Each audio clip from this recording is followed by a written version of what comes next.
I'm live. Beautiful. All righty then. So let's have a discussion this morning on a Monday morning. Happy Monday, y'all. So y'all, I don't even know why I use that. I'm not from the South, but so let's talk about survival in network marketing, and what it actually takes to survive in the space. And here's the deal. I don't have a notepad in front of me. I didn't write down a bunch of bullets. I've done this long enough to know what does it really take to last long term in the network marketing profession. And given, what took place on Thursday, this might be a good time to have that conversation. So anyhow, so let's talk about that. So how am I qualified to even discuss it? Well, I've been in the game since, 36 years. So, and not in and out, here today, gone tomorrow for a month, back for a couple of years, took 5 years off. Like literally, it'd be funny if I put a resume together because it's just like network marketing. I mean, that's it. That's all I've done as an adult. I had a little short period of time in my right after my first 2 years in network marketing where I had to move home and live in the bunk beds at the parents' house to regroup financially after my first little exposure.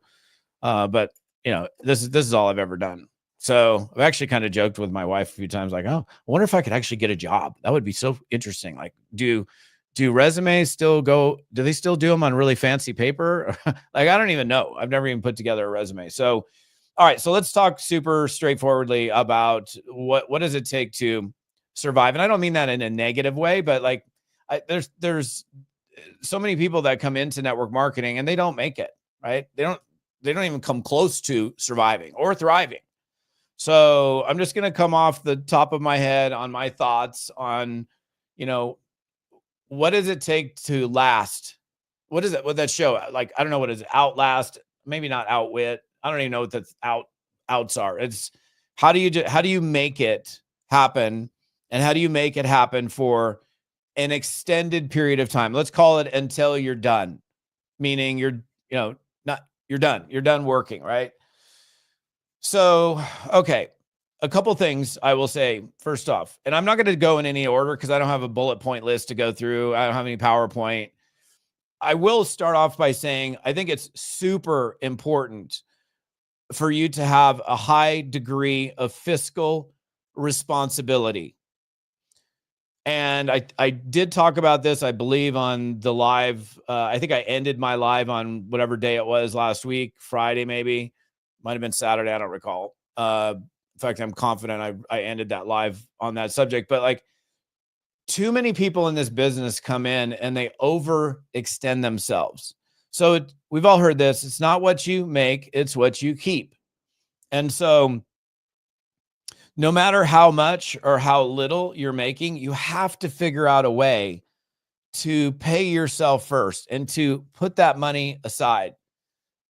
And even if whatever it is, it's got to be something before you pay any bills, before you pay anything. It's like, bam, 10% or 20%. And honestly, if your check is like 50 G's a month, 30 grand a month, and you're used to making, your whole life 5, I mean, think about that. And this happens all the time. Somebody, like, they were making $60,000 a year in a job.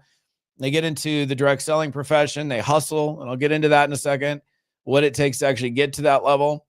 And then, they start making money hand over fist, like, way more than they've ever made. And it's like, boom, it's like, they start, buying all the dinners and buying all the stuff. And I understand that. I get that. I've done that, upgraded the TV, got a nicer car, bought a home, replaced the carpets in the first house, whatever. Those are normal things. But what so many people do is they're living beyond their means.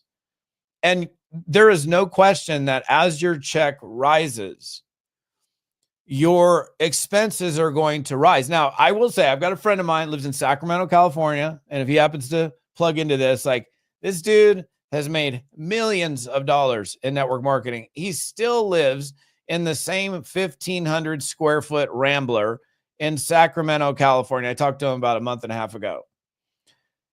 House is completely paid for. He didn't have to go, okay, well, let's now go to 3,000. Let's go to 8,000 square feet. No, let's have 5 cars. He didn't ever do any of that. And he's like an anomaly. And to me, it's like money is sexier in the bank or earning some kind of interest than it is in my driveway. And I'm not going to give you guys any crap over it. I'm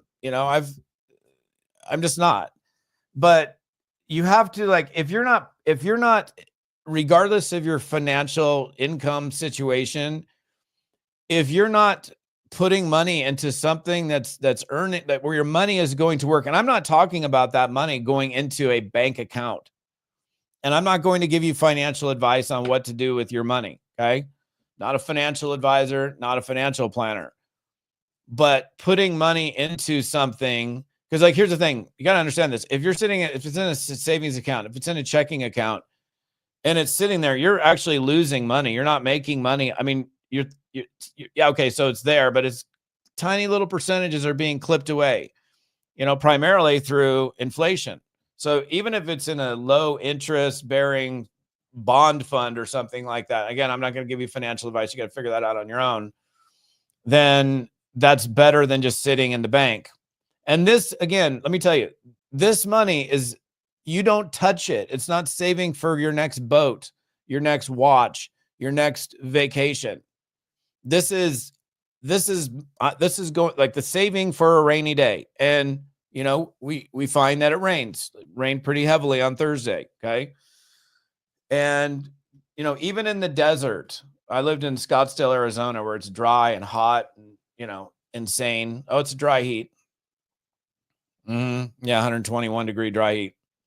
When it rains in the desert, some of you desert people, it rains so freaking hard. Like I grew up in Washington State where it rains all the time. It rains harder than anything. It's just like, so my point is, it's going to rain. Again, you have to have the mindset that, and I'm kind of going backwards, but just, again, no notes. So you start making money. And those of you that aren't making any money in network marketing, are you saving any money? And if you're not saving money, then cut the cable bill. Like, I literally did that like a week and a half ago. I had to buy a new TV. My TV blew out, and it's something I was thinking about for a long time. And I cut the cord and went from cable to YouTube TV and saved myself, I don't know, $110 a month or whatever it is.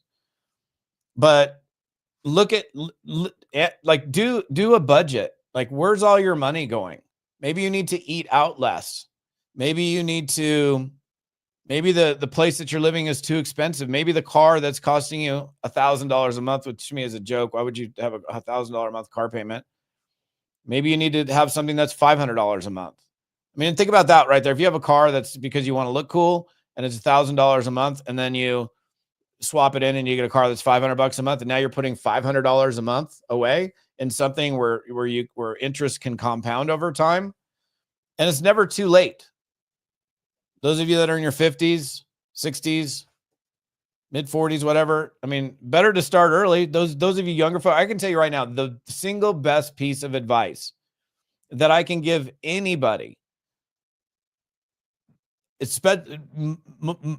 anybody, but younger people, if you could start at the age, and you guys as parents should be teaching this stuff, and it's hard. I know it's hard because I got kids and, like, they want to spend every last dollar that comes in, but if you can teach your kids, or if you're, I mean, most people that watch me aren't necessarily the youngest in the world. Well, what's up with that? How come I'm not attracting a bunch of, teenagers with their pants halfway down their butt? I don't know. I know. If you can teach those individuals to start investing early and not touch it, it's not saving for something. Now, granted, if you had an emergency situation, you would have access to those funds, but it's not saving for the next thing. That's like the best single best piece of financial. Yeah, I'm giving you financial advice there. Put your money somewhere, starting early. Don't touch it. Put it in weekly, put it in monthly, every single month, as much as you can. The more, the better. Adjust your lifestyle if necessary. That most certainly, regardless of whether you're in network marketing or not, would put you in a better situation for surviving. Okay. And when I mean, again, like when I say surviving, I'm not talking about like just, treading, barely staying there. But I mean, the truth is, I don't think there's a better word than I can say surviving and thriving. But so the management of the money, and again, I'm probably going in reverse here, is absolutely crucial. And I had a discussion because I had a lot of discussions over the weekend, given what happened, about network marketers who, think that the run is going to last forever. We hope that it's going to last forever. We hope that it's going to last forever and ever. But here's a mindset. Why not go into it hoping that it's going to last forever, but acting as if it's not, from the standpoint of how you manage your funds? Like that the run, like the acceleration in a check, the upward, movement of a check from 20,000 to 25,000 to 50,000 a month to whatever, acting as if that could disappear at any time. Now, there are some people that do that, but I would say the majority of people don't. It's like, oh, I'm adjusting my lifestyle. I'm adjusting my lifestyle. I'm adjusting my lifestyle, rather than, okay, I upgraded my lifestyle a little bit because I needed to actually own a house, for example, or I need to have a car that ran. And then the check goes up, but you're putting more and more and more money. Now I'm putting 20,000 a month away, or 50,000, whatever it is. I just think, and that's going to put you in a much better situation. So, because there's so many people that I've seen where their check has either gone away or massively adjusted. And those people that were smart with their money ended up in a good situation. I had one instance years ago where I was with the company for 11 years. They went out of business. The check, like what happened to Modere on Thursday or Friday, excuse me, went away. And I'm like, okay, this sucks. And I had zero, literally went from money to zero, like all of them did. But I was like, okay, I don't want this to happen, but it did happen. And as I was going to my next venture, I was going through funds that I had put aside, where there were people in the same situation that I was like the number one or number two check in that company. So nobody was really out earning me, but people that were like, let's say just below me, that they were in fact, one of my best friends was actually my sponsor, was in dire financial straits. He and I, our checks were basically the same. There was a partnership above me where it was like two guys splitting a check. But I was, whatever, it doesn't matter. So they're earning enough money where, okay, this sucks, but let's go rebuild. And like, he had to sell a bunch of stuff because, he was so leveraged. So really take a look at your budget. That I think is an important thing. What do we need versus what do we want or like? Because a lot of times we justify and we put ourselves into a situation where we think we need it. I got to have that. Do you really need to have, HBO? Do you really need to have 5 streaming services? Do you really need to have, I'm not going to go on, but you get my point. So, and I think it's interesting how my mind went there first, because in the end, like, surviving is about having the liquidity, having the money to be able to weather a storm. And unfortunately, lots of people cannot weather a storm. We don't want storms. Nobody wants a storm. But the reality is, you're going to have a storm. There is no question about that. And I'm not trying to be negative. I'm being very realistic. And so, better to prepare for the storm. Yes, go into your company that, I want to make, this is going to be my I've heard so many people, this is the last deal I'm ever going to do. Okay. I mean, I hope it is. And we all hope it is. Nobody wants to, it would be cool to go find one company, build it until eternity. It never disappears.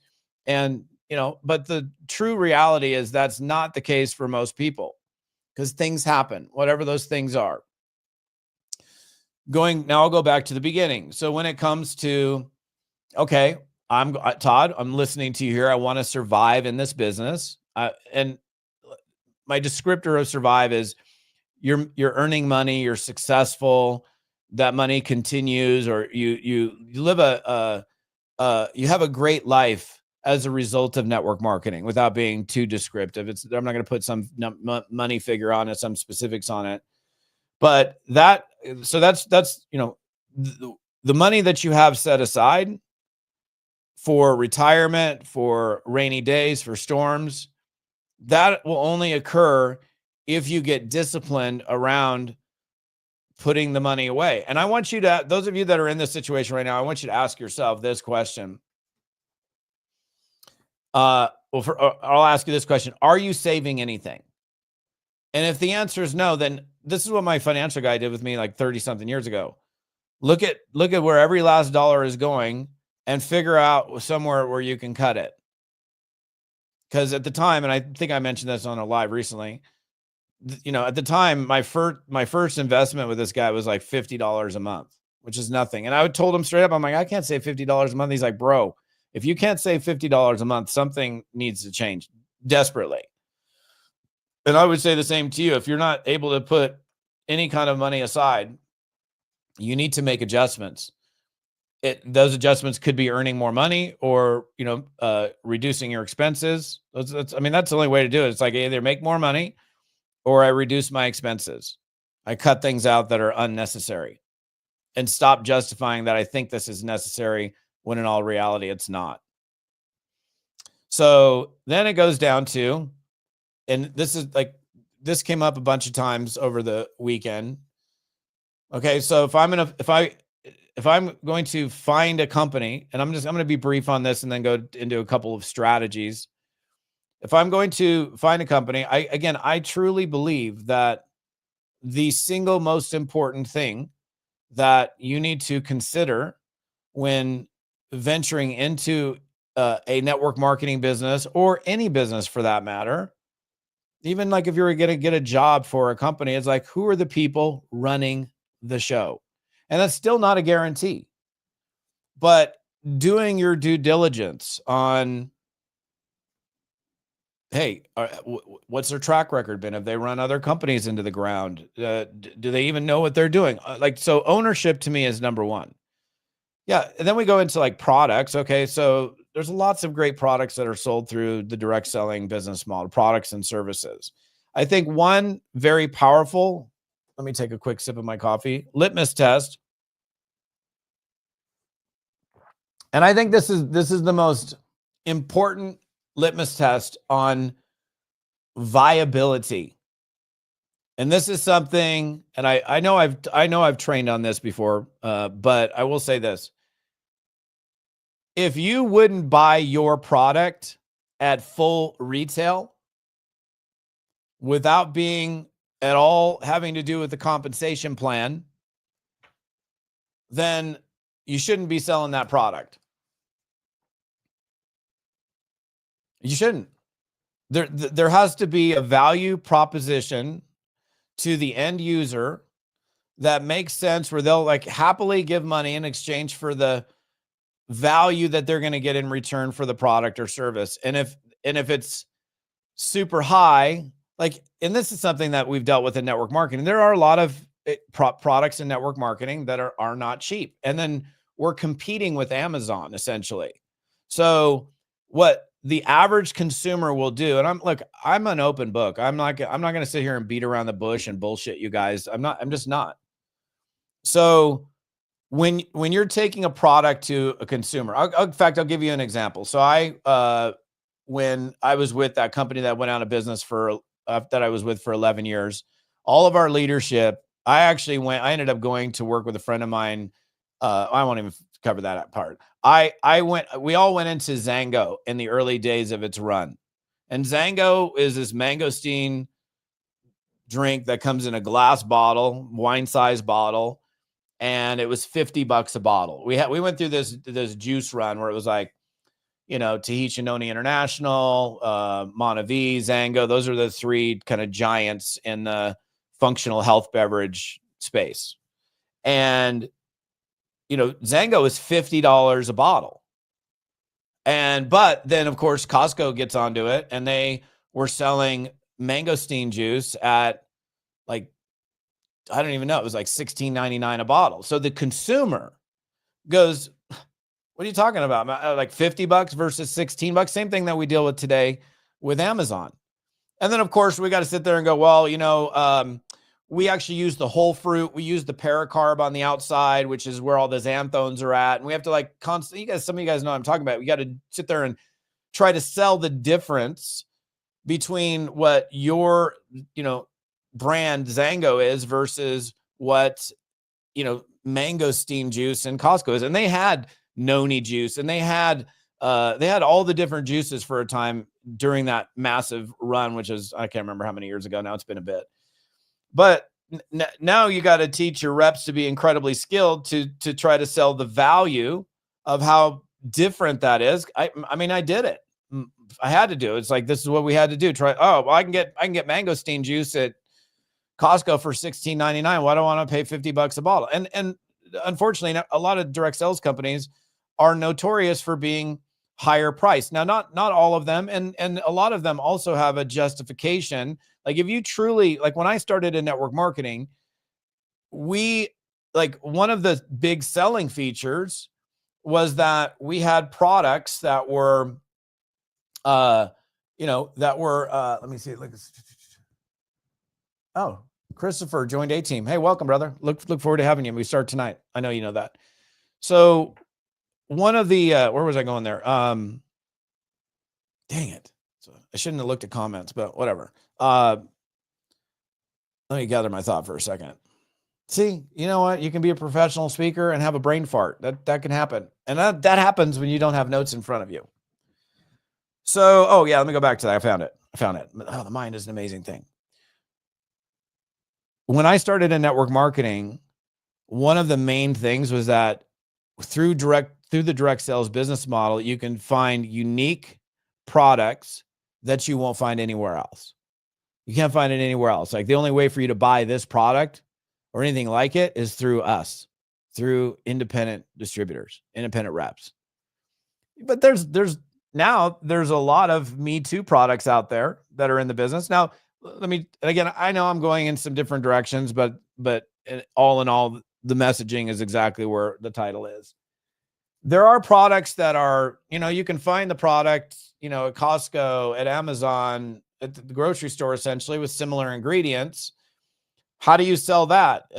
Now, in that case, those products should very likely be price pointed at a level that's at least similar to. And then the benefit is like, hey, man, instead of giving all the money to, Amazon and Target and these giant multi-billion-dollar companies, you can, be supporting a grassroots movement of small business entrepreneurs that are making a difference.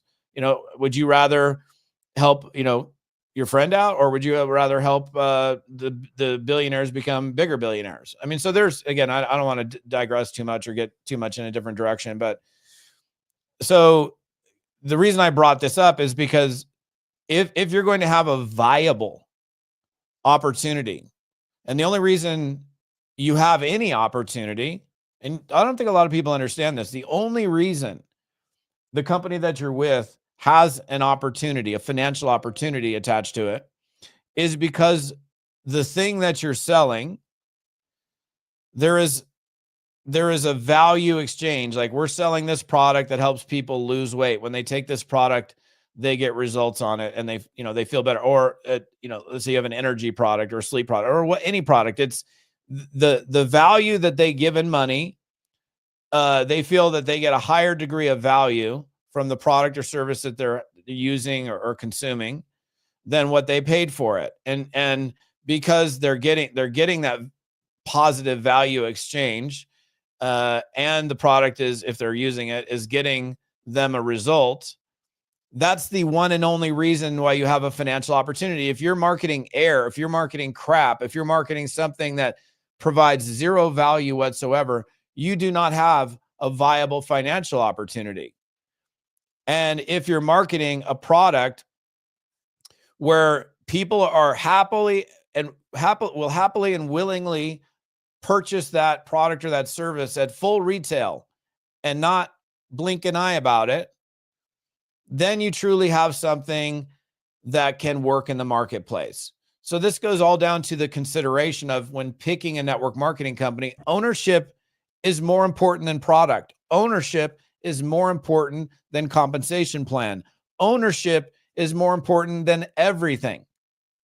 I'm not saying you don't consider the product, the viability of the product. Comp plans are kind of interesting because they're all kind of the same, even though a little bit different. Money in, money out, just paid out for. So I'm not going to get into that. but like, we've got the best compensation plan. No, you don't, because you've never done a statistical analysis comparing your compensation plan against every other compensation plan in network marketing. So if you're out there, by the way, this is a little note to self, side note.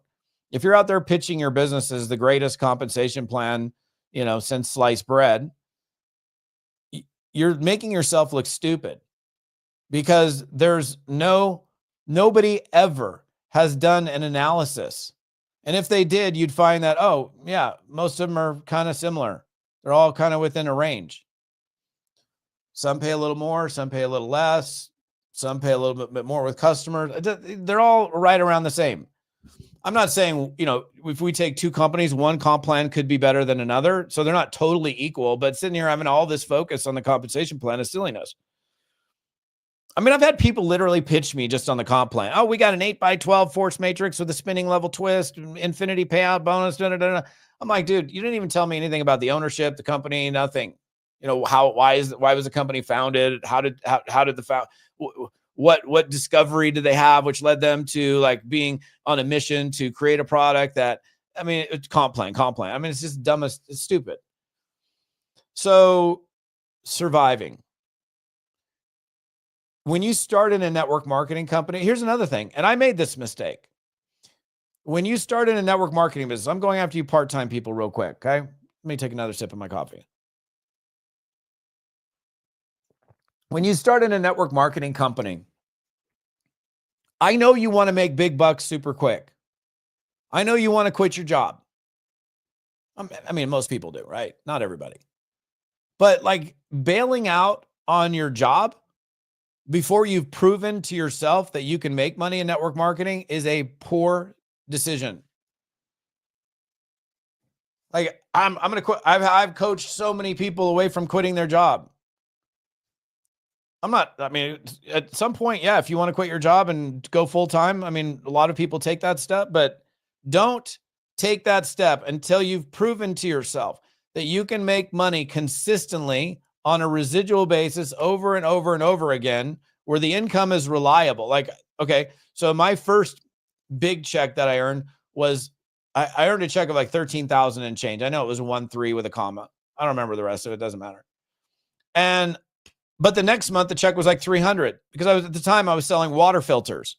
And the thing about a water filter is, they buy a water filter, they don't have to buy another one for 4 years.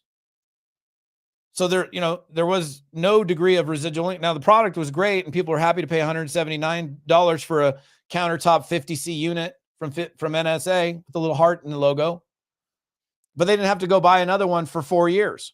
So that volume was a bunch of sales that took place in the group. But then the next month, there was no residual in that deal. So I'm not talking about one big check based on bonuses. I'm talking about, okay, I've proven that the network marketing income far exceeds what my monthly expenses are on a consistent and monthly basis. And the general trend of the company and again, when you're newer, you kind of don't know. And even when you're experienced, you may not know. The general trend of the company is moving in a good direction. It's not going in this direction, in other words. And so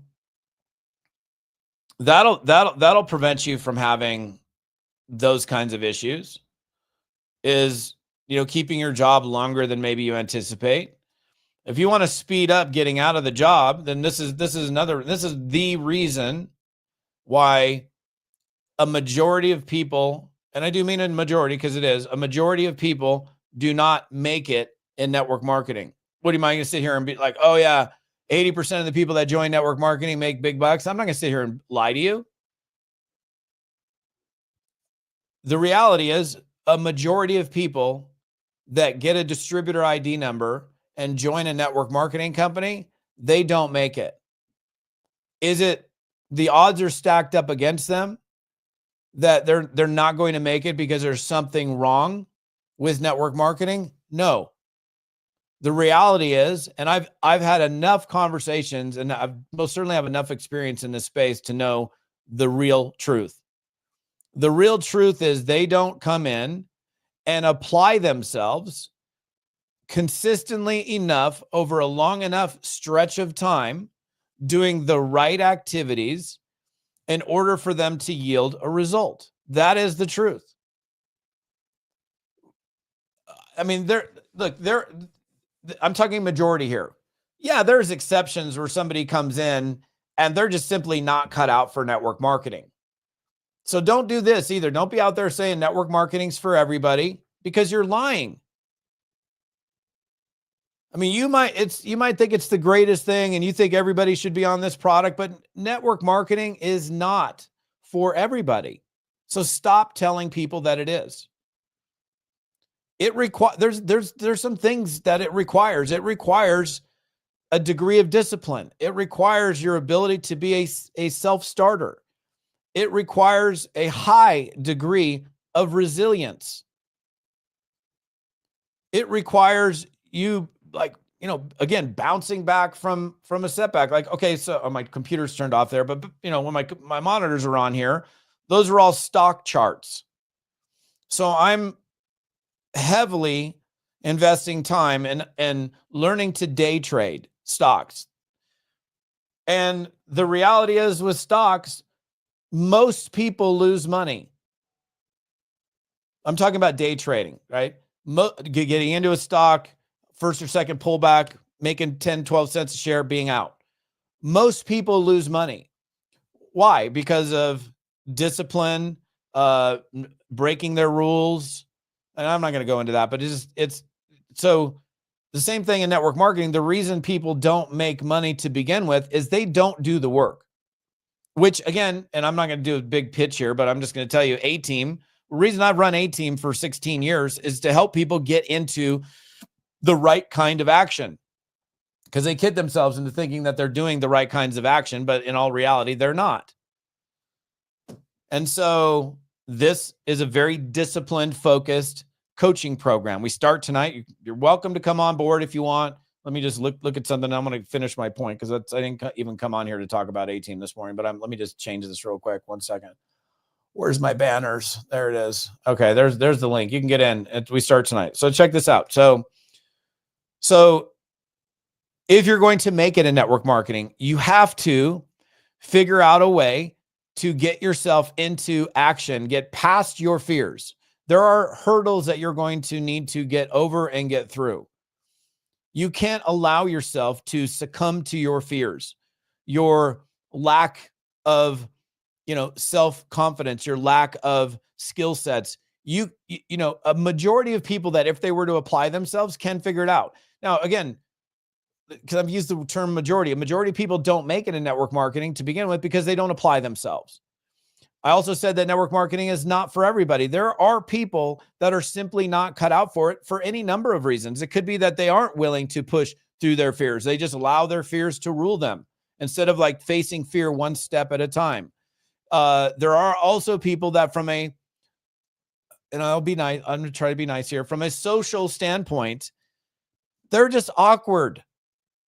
We've all met that person, that kind of creepy, awkward, they give you the heebie-jeebies, make your skin crawl. There's something off about that person. Those people generally don't make it in network marketing. And the other thing is, you don't have to be an extrovert to do network marketing.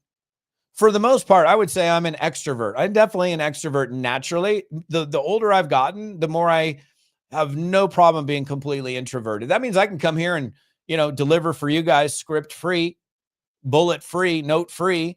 But when I'm done, which is not going to be the case today because I'll be on the phone all day, but I could just be by myself, looking at stock charts, trading stocks, trading crypto, whatever. And I don't need to talk to anybody. Maybe because I've talked so much in my life and spoken to so many audiences and been around so many people. This is what I've done for the last, my whole life, that I have no problem having Todd quiet time. So you can be an introvert. In fact, some of the biggest people I know in network marketing are introverts, but the ability to turn it on and the willingness to go out there and do the thing, reaching out to people, exposing, inviting, doing the revenue producing activities that yield the results.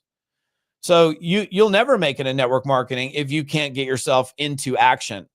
If you get knocked down and can't get back up, if you get knocked off the horse. Look, there's a lot of people, for example, right now, unfortunately with Modere, that got knocked down. totally unexpected. And they're like, okay, some of those people won't come back. They're done. That happens all the time. When a company goes out of business, they're just done. And again, that to me, the people that are done, that give up, that's not a survivor. That's not a long-term person. They let some situation knock them out completely. I don't understand how that is even possible in my mind. Even if you could get to $5,000 a month in residual income, I mean, nobody's going to say that's a lot, because it's not. But you're making $5,000 a month, whether you really have to work that hard or not, and it just keeps coming in because it's based on residual monthly consumption or usage of whatever you're selling. And then that were to go away, how could you not want to get that back? I mean, residual income is addicting. Like when you get it, because it's like how do you want more of it? You want it to continue. It's addictive. It's probably like an addictive drug. Wow, I don't know, but I'm assuming some of these things that are highly physiologically addicting, that they get the hooks in you. There's something about that happens in the brain that causes you to, I got to have my next fix, and hopefully nobody ever has to deal with that. But I think the same thing would occur here in network marketing. So that's a person who just allowed themselves to, okay, I'm done. And I've had, because I've been in this business for so long, I've had people that are just like, I'm done, man. I'm done. I'm done with stupid corporate decisions. I'm done with the games. I'm done. And I know people that made money in network marketing that are no longer in network marketing. Even though they were fully capable. And that all comes down to a life choice. I'm not knocking somebody if you do you, man. If you're done, you're done. But that's not the subject of today. The subject is, okay, how do I survive long term? And we started off by talking about fiscal responsibility, putting money away. So you've got a pad, you've got a cushion so if God forbid something were to occur, and things do occur, that you have the ability to regroup and then get after it again. And I do know that most of these leaders, and in this case with Modere, are regrouping and, they're on to their next move. That's definitely going to occur. And I know that because I've had conversations with several of them. So surviving. Okay, I got to save my money. You got to make your money first. Nothing to save if you ain't making nothing. So you got to get into this long-term mindset that, and this is another thing. It's the thought process, unfortunately, for a lot of people that are in this business, is they even state it out loud sometimes. Okay, I'm going to give this a year. I'm going to give this 6 months. If I was recruiting you, and I've done this with people that I've recruited, and somebody says, "Yeah, I'm gonna give this a run for 6 months and then reevaluate." I'm like, "Bro, don't even sign up with me." I'm like, "I don't want, no. You go find somebody else or something else, because I'm not going to enroll you." What are you talking about? I'm like, "Because you just told me you're going to give it a shot. I don't work with people that give it a shot." I didn't say that. I'm like, "Yeah, you just said you're going to give it 6 months." And you have to, I don't know. It's so long ago that I don't remember, but I know when I started in the business, I was like, man, I'm going to do this. I made a decision, right? It was a firm decision. And it was probably a combination of things, but I could have bailed many times. I never did. There were times that I felt like it, but I never did, because what I saw was something that, man, if I get this going right, and if I get this going right at a level that I can see myself getting to, this will be amazing. And so I hung in there in spite of not getting results. So if sometimes it's about, and I think a lot of it has to do with modifying or adjusting your own expectations. Your expectations in the short term, as well as your expectations long term. So the short term expectation should be, especially for you guys that are newer, is if I'm going to get started in a network marketing business, even though maybe I want to be making 10 grand a month in 90 days, because that's what I thought was going to happen to me. Nobody told me that, but that's what I thought. It was a seed I planted in my own head. I wasn't making anything $10 a month after 90 days. And I quit my job, which was a mistake, which I told you not to do. It may take you a while, and you have to go in going, I don't really care how long it takes me to get there. I'm going to do it ... until. That's the expectation you need to have when you begin in a network marketing business. The second expectation, which I've already covered, is, look, I would love for this to last for a lifetime, but my expectation is, okay, I'm going to expect this thing to last 5 years, but again, or 3 years or whatever, or 2 years. But I'm not going to act like this is only going to last for 2 years or 5 years or whatever examples I gave. I'm going to give this everything I've got with everything that I have and treat this as if this is going to be a long-term business. Now, I've done ventures myself that I know it's a 24-month run, not necessarily network marketing companies, but I've been in some business deals where I know it's a 24-month run. And we're just okay, making hay while the sun is shining, or whatever, however they say that. And we know that it's going to end at some point. The other thing about this thought process real quick is, some people might be thinking, well, if you're going to go in with that thing, then it's not going to last forever. I'm not going to have unlimited residual income until I die. Why even bother? Well, here, let me give you a little thought on that. So if you went into a network marketing company and you hustled, and let's say the thing only lasted for 5 years. And let's say year one, you make 40,000 year one. Year two, you make 80. Year three, you make 200. Year four, you make 450. And year five, you make 600, which is definitely possible if you're heavily applying yourself. I'm not going to do the math on that. But if we calculated that, those 5 years, again, because I just made up numbers, if we calculated what was earned in the 5 years, we divided it by 5, and we looked at the average annual income, very likely that average annual income, or even the total income over that 5-year stretch, is going to be significantly more than if you had a job making, even, let's say, call it $200,000 a year. So to me, it's worth it. If I got to go do it again, or if it only lasts for 5 years, I made, I don't know, let's see, we had 8, 5, I made, let's call it 2 million. I made 2 million in 5 years versus I made $1 million in 5 years working for somebody else. It's double. So even in that example, it would be worth it to do it. Again, I'm not suggesting at all that you go into it with a thought process that, this is a short-term game. Of anything I've ever done in network marketing, I'm going as if this thing's going to last for good, but knowing full well, because I got enough experience in this game to know, most companies don't. But I'm also okay with that. And the reason I would be okay with that is because I've also learned this, and I've taught you this morning, that I'm going to put money away so that if something were to occur, I'm okay. Rather than, oh gosh, I'm panicked, I got to go get a job or whatever. So the longevity piece, and there's a lot of people dealing with this right now. There are thousands of people dealing with this literally as we speak today, where, okay, the check went away. Again, many of those people, most certainly the leadership, they're all, they're going to do whatever thing that they're going to do. But there will people that quit and that bail out. And, that's the reality.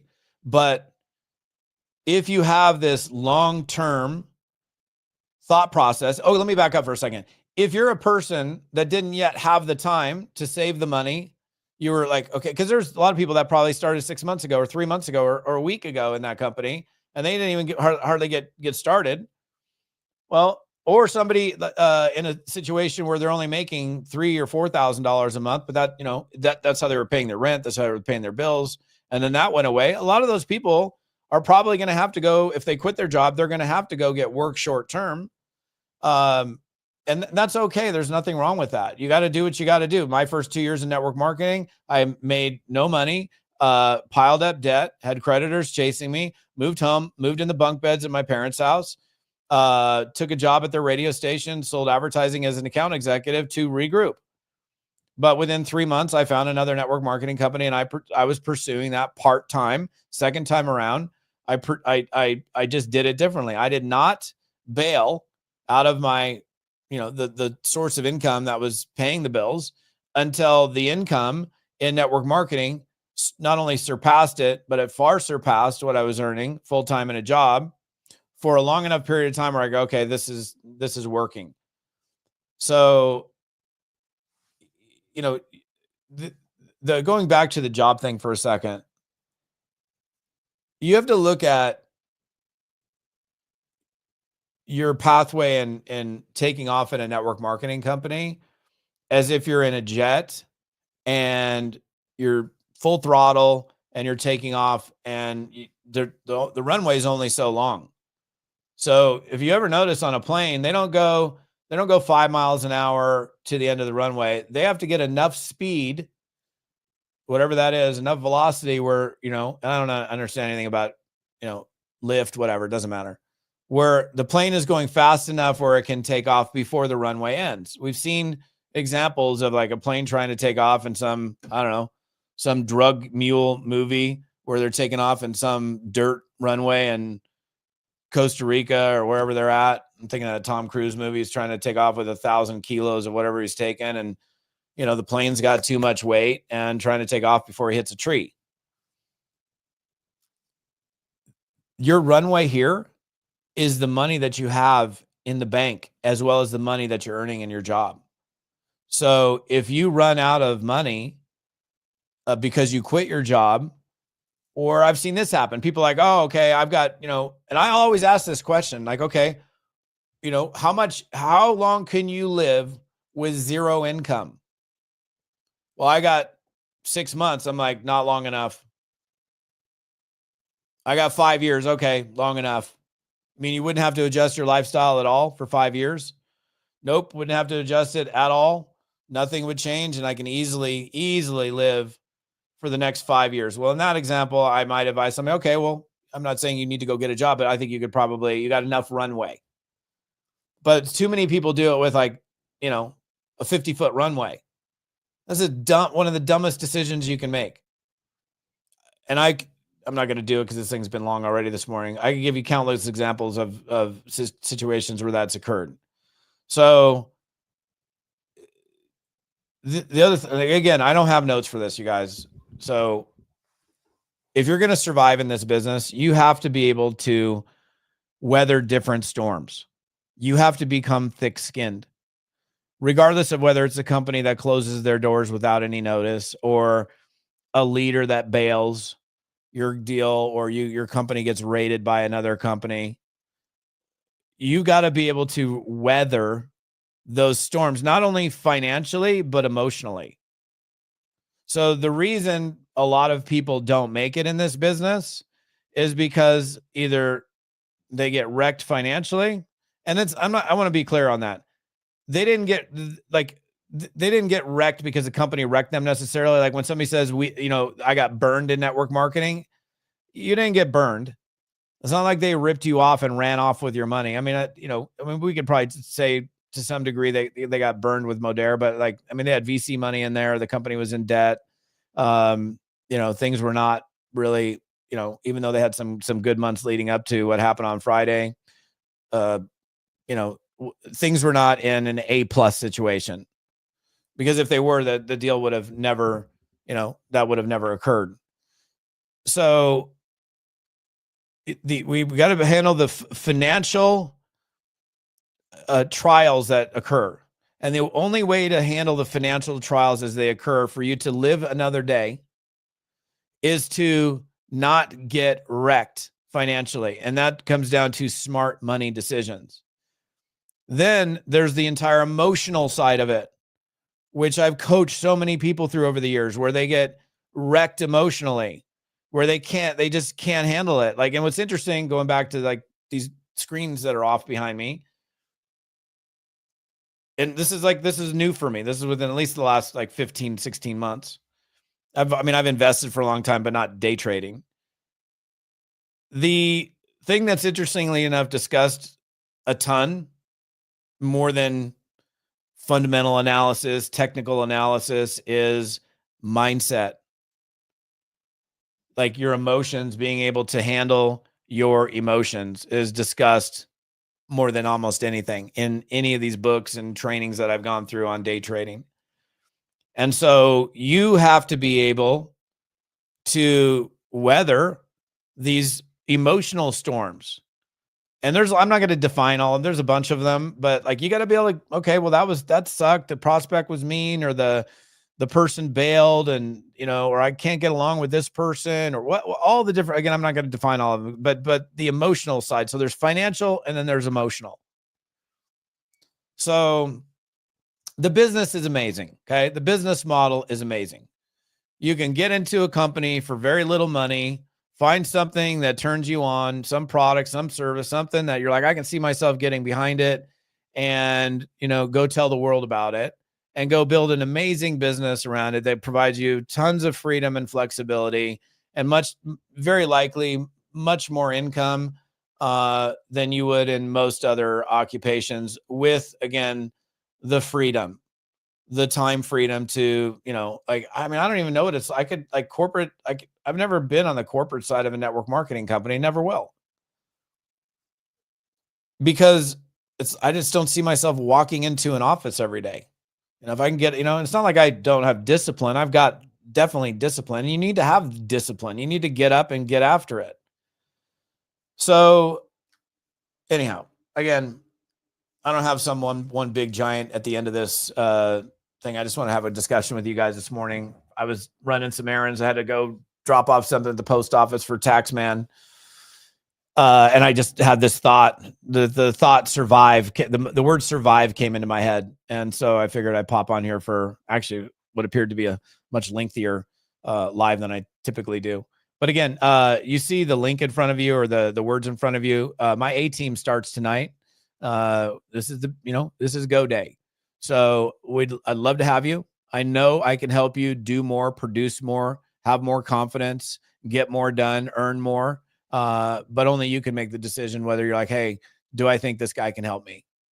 And if you think I can, then you can go to that page, toddfalcone.com/team.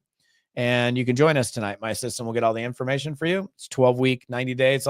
It's all detailed on the website right there, toddfalcone.com/team. But it's worth surviving. You want to thrive. You want to survive in this business. And those are some thoughts for a Monday morning. So have a beautiful day, my friends, and we'll see you next time.